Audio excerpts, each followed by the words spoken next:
Hello everyone, Lore Master of Sotek here, and I'm finally back to being able to just talk about Warhammer stuff in a video format, which is something I have not done for a seemingly long time. Well, not seemingly, no, it has been a long time, just due to a lot of things going on at home.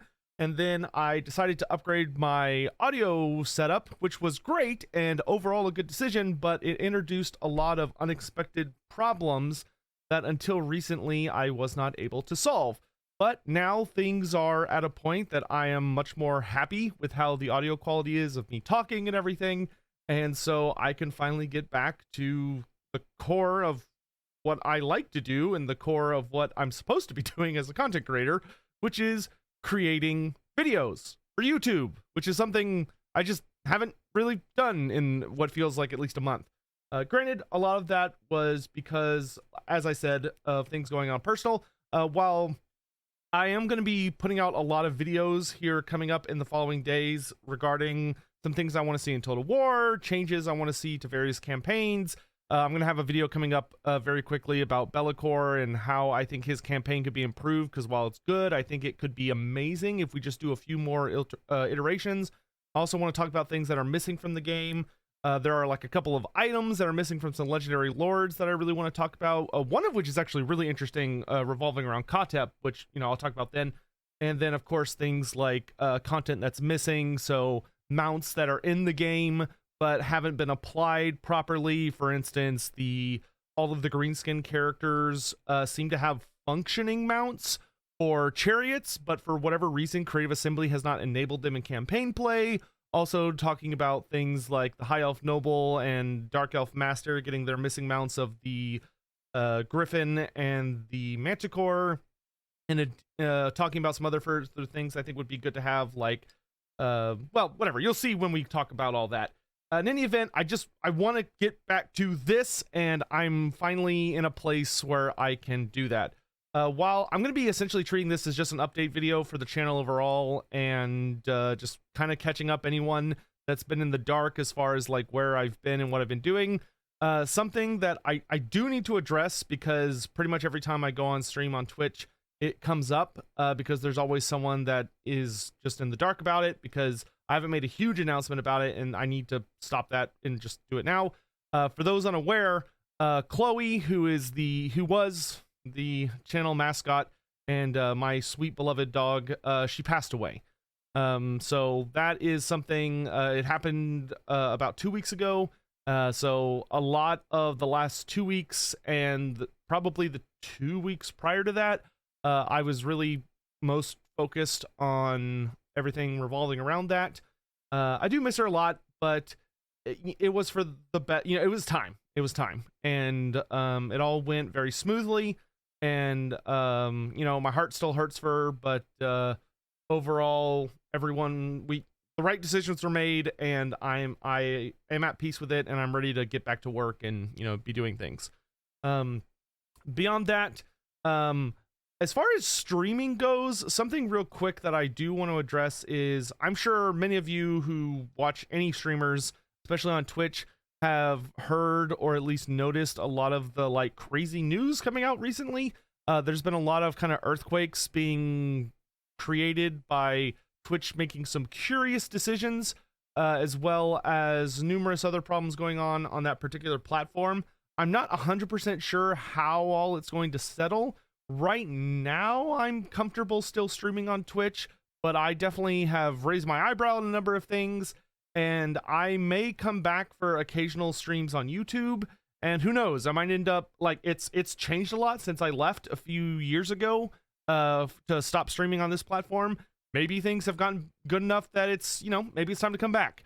That is going to be something I'm looking forward to, so do keep an eye out. I'm probably going to do a YouTube stream just to see how the platform feels here in the coming days, if not week.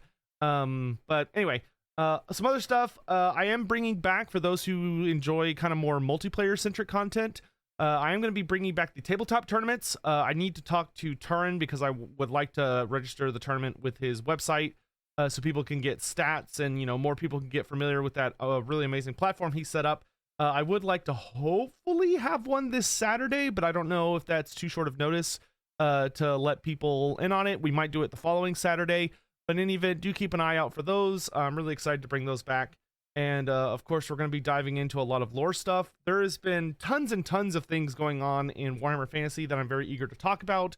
One of the things that I really want to start doing a series on is covering all of the new lore for Warhammer Fantasy, because I don't think necessarily many people are aware of the fact that Warhammer Fantasy is back it's already back in the sense that there is a new setting in Warhammer Fantasy, and it is continuing forward and developing a lot of story, which is of course the Warhammer Fantasy Roleplay 4th Edition sets by Cubicle 7.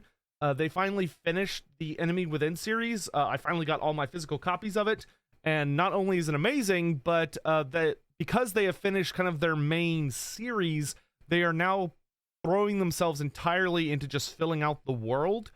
So we, for instance, recently got a book called The Sea of Claws, which opened up a bunch of new lore on Norsca and the oceans and a lot of the ports around the world. Marienburg got some cool stuff. We got like updates on Wulfric the Wanderer and Throg the Troll King, which were very, very exciting.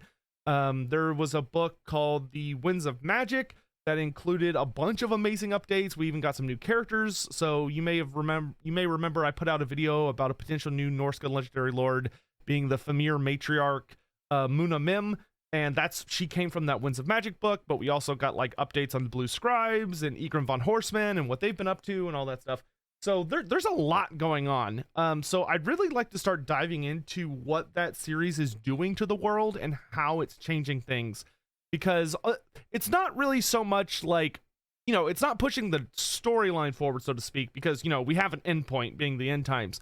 But what it is doing is it's really taking the last edition of Warhammer Fantasy and it's combining it with many of the prior editions, kind of back to where they, are still relevant.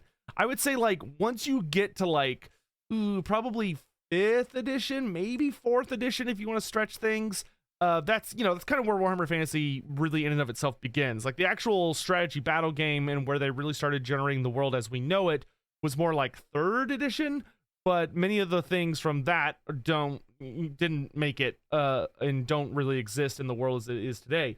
But Cubicle 7 has done a marvelous job of really making the world feel much more dynamic and more like a living, breathing thing that goes through a lot of interesting changes. And not only, of course, does this allow people to play narrative campaigns within this world through their books, which I would highly recommend you do.